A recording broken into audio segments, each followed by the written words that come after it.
이어서 우리 어른들을 위해서 제가 설교하겠습니다. 요한복음 3장 16절 말씀입니다.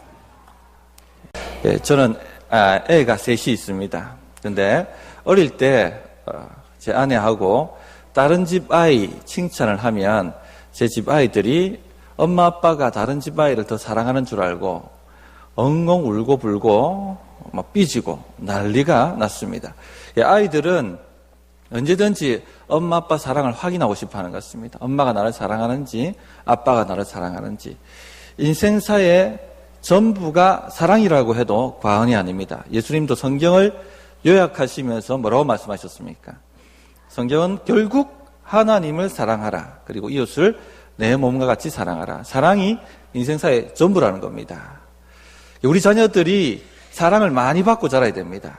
사랑을 많이 받고 자란 사람들은 영적 기복이 작습니다. 또 영적 침체에 빠져도 빨리 일어납니다. 뿐만 아니라 감정 기복도 굉장히 작습니다. 그러니까 위기를 맞았을 때 흔들리지 않고 바로바로 일어설 수 있는 회복하는 탄력성이 아주 뛰어납니다. 그래서 우리 자녀들과 함께 예배하면서 온 가족이 서로 사랑을 주고받는 일에 헌신을 하셔야 됩니다. 말뿐만 아니라 행위로도 사랑하십시오.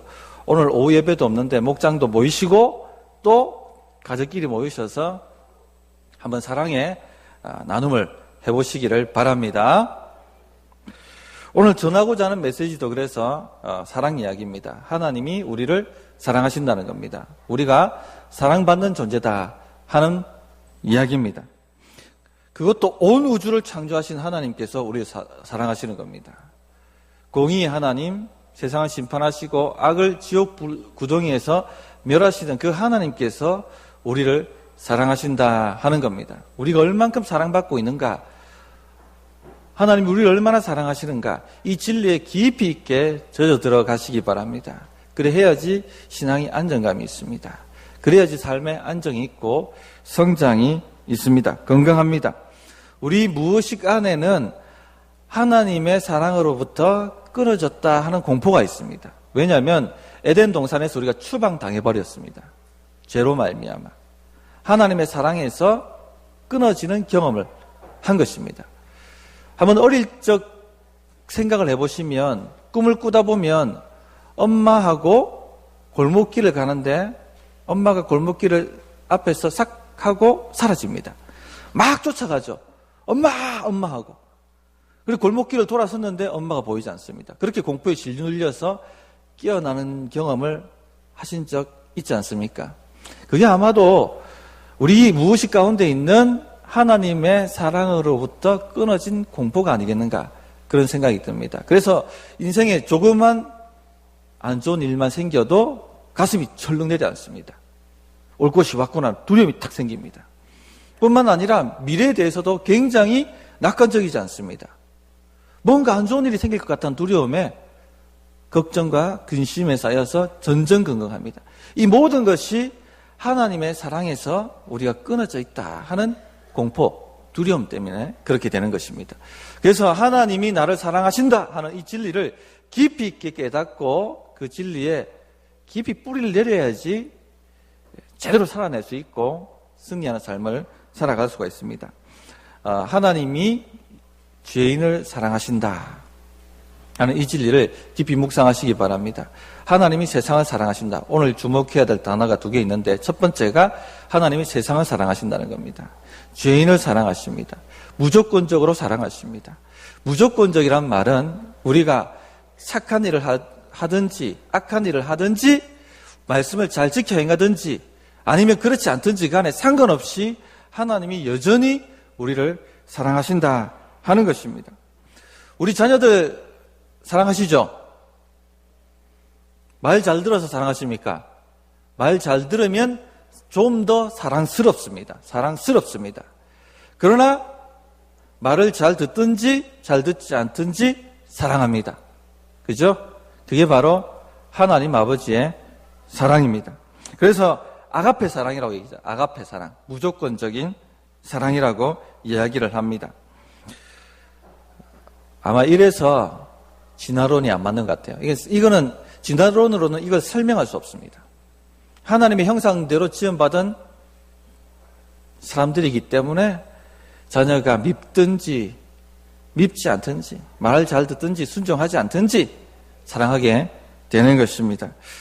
한 자매가 있었습니다. 결혼을 했는데 이쁜 아기도 낳고 좋은 남편 만나서 행복하게 살아야 되는데 우울증이 왔습니다.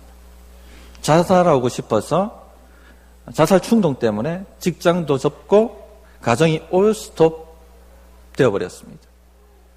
그래서 병원에 갔는데도 고치지 못하니까 부모님이 손잡고 기도받으러 교회 데리고 왔습니다. 상담을 하고 기도를 해주는데 제 마음에 어떤 생각이 들어서 자매한테 물어봤습니다. 자매, 혹시 결혼 전에 혼전 순결을 범한 적이 있는가? 그랬더니 자매가 고래고래 소리를 지르면서 울고불고 난리가 난 겁니다. 아, 이거구나. 자매가 이것 때문에 지금 이런 상황에 빠졌구나. 우리가 죄를 범하게 되면 우리 영이 더럽혀집니다. 그러면은 사탄이 가만두지 않습니다.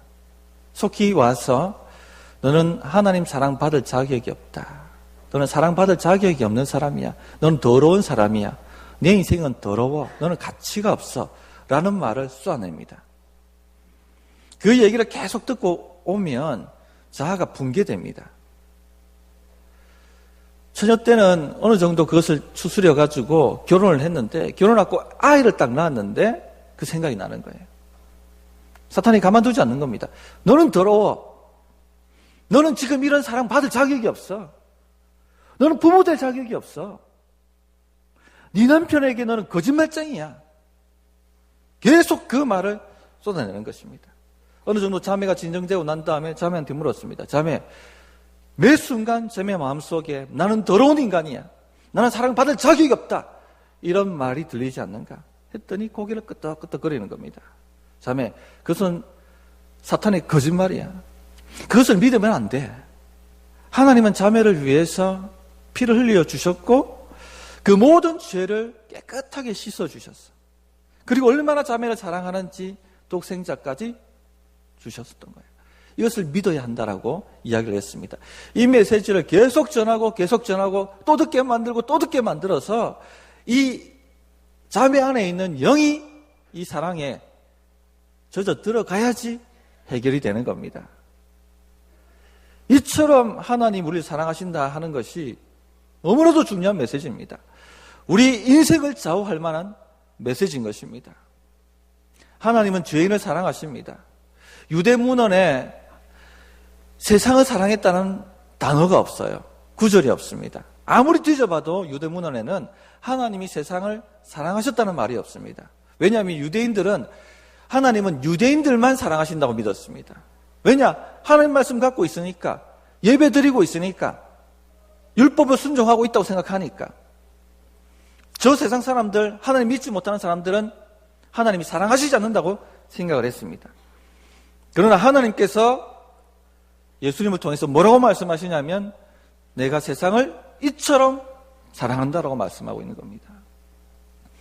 하나님이 죄인들을 사랑하십니다. 나 같은 죄인도 사랑해 주신다는 겁니다. 누가복음 15장에 보면 탕자 이야기가 나오죠. 두 아들이 있었습니다. 둘째 아들이 탕자입니다. 아버지 품에서 아버지가 이래라 저래라 하는 말 듣고 살고 싶지 않았습니다. 자기 마음대로 살고 싶었습니다. 아버지 간섭 안 받아도 살 수 있을 것 같았어요. 더 재밌게, 더 신나게, 더 행복하게 살 수 있을 것 같았습니다.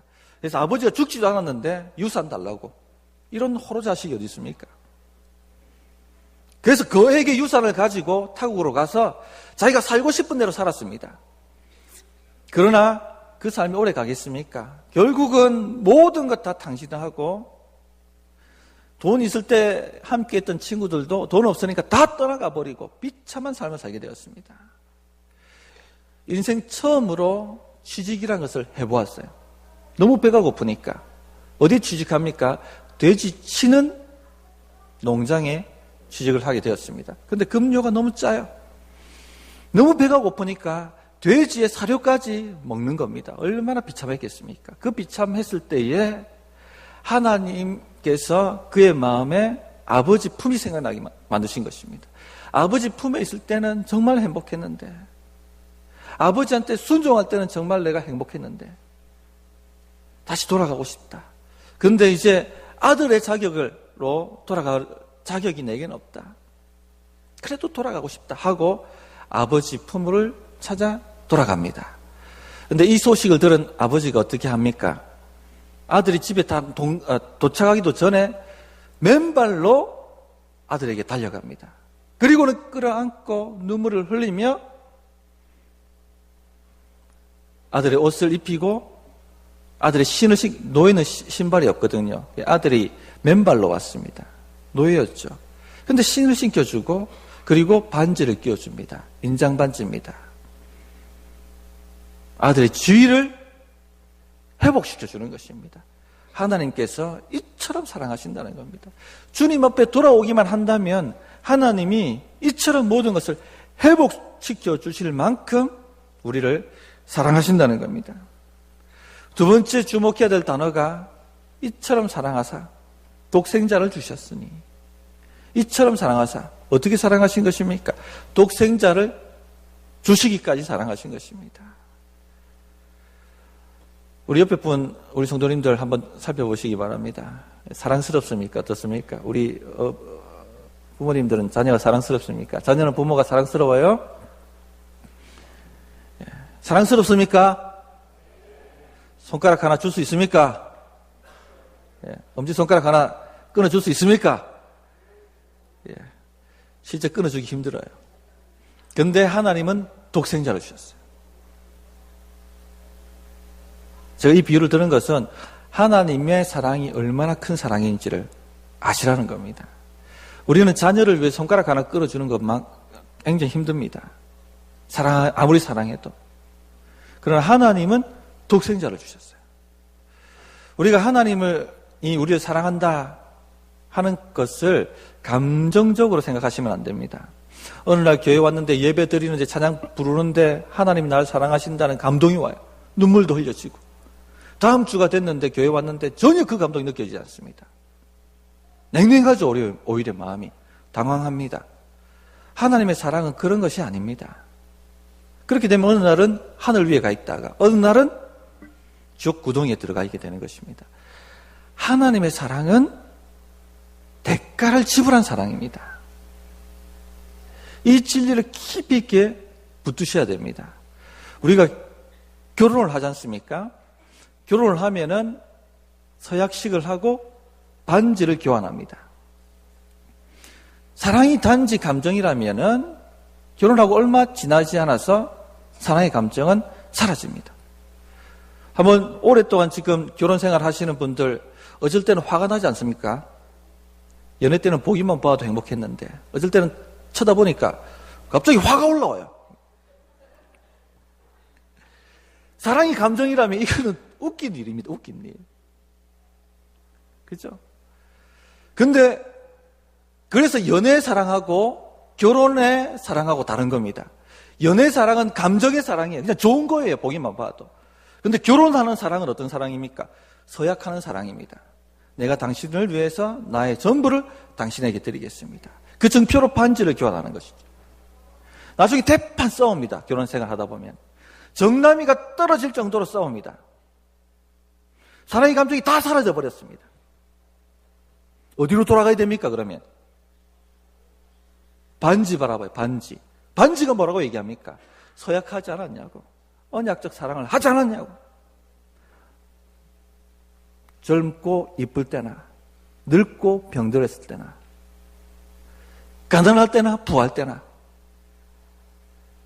꼴보기 싫을 때나, 사랑스러울 때나, 내가 사랑하겠노라고, 나의 전부를 주겠노라고, 서약하지 않았느냐? 라고 반지가 말하는 것입니다. 오늘 우리 중고등부 학생들 배지도 합니다. 왕의 자녀 서약식입니다. 하나님 내가 사랑합니다라는 고백이에요. 하나님 내가 사랑하기 때문에, 하나님이 나를 사랑하셨기 때문에 나도 하나님 사랑합니다. 하나님 나를 거룩하게 만드셨기 때문에 내가 거룩의 순결을 지키겠습니다. 그러나 살다 보면 힘들어질 때가 있습니다. 그때 뭘 바라봐야 됩니까? 우리가 하나님 사랑하는 것은요, 하나님이 우리를 사랑하시는 것도 마찬가지고, 그냥 감정적 사랑이 아니라, 아이고 이쁘다 이 정도 사랑이 아니라 언약의 사랑입니다. 하나님은 우리를 위해서 전부를 주신 거예요. 그게 바로 십자가 사랑이에요. 십자가.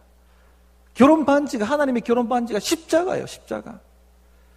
피의 사랑이에요. 우리가 하나님 사랑한다는 사랑도 감정적 사랑이 아닙니다. 기분 좋으면 사랑합니다. 삶에 안 좋은 일이 생기면 삐져버리고, 그런 사랑이 아니라 슬플 때든지 기쁠 때든지 부할 때든지 가난할 때든지 젊었을 때든지 늙었을 때든지 건강할 때든지 병들었을 때든지 오직 하나님만 사랑합니다 하는 바로 언약적 사랑입니다. 그래서 세례받을 때 서약하는 거예요. 오늘 우리 청소년들이 언약식을 합니다. 하나님을 내가 온 마음을 다해 사랑합니다라는 고백을 하는 거예요. 그리고 배지를 우리 부모들이 달아줄 겁니다. 여러분, 세상에 유혹 받을 때에 이 배지를 생각하세요. 배지가 말하는 소리를 들으세요. 하나님께 언약하지 않았느냐? 언약적 사랑을 고백하지 않았느냐? 그것이 여러분을 지켜줄 겁니다. 아멘이십니까? 우리 성도님들도 마찬가지입니다. 하나님이 나를 사랑하신다는 것이 머리에서 가슴으로 내려와야 됩니다. 가슴으로. 삶의 고난과 어려운 일들이 많이 있습니다. 우리 특히 아버지들은 삶의 현장에서 치열하게 가정을 지키기 위해서 전투합니다. 좋은 일도 있고 안 좋은 일도 있습니다. 가난할 때도 있고 부할 때도 있습니다. 그러나 언제든지 십자가 사랑을 생각하십시오. 그러면은 우리 마음속에 힘이 올라옵니다. 우리는 혼자 싸우는 것이 아니라 주님이 등 뒤에서 밀어주시는 엄청난 지원과 능력 안에, 그 사랑 안에서 싸우고 있는 것입니다. 이 사랑이 우리에게 깊이 있게 믿어져야지, 우리 마음속에 깊이 있게 뿌리 내려져야지 기복이 없어져요. 그리고 사랑받은 사람이 다른 사람을 사랑해 줄 여유가 생깁니다. 그래서 이웃을 사랑해 줄 수가 있는 것입니다. 오늘 이 사랑으로 우리 경상중부교회가 충만케 되기를 바랍니다. 그래서 승리하는 한 주간 삶을 사시기 바랍니다. 1분간 어떻게 우리가 반응해야 될지 기도하는 시간을 가지도록 하겠습니다.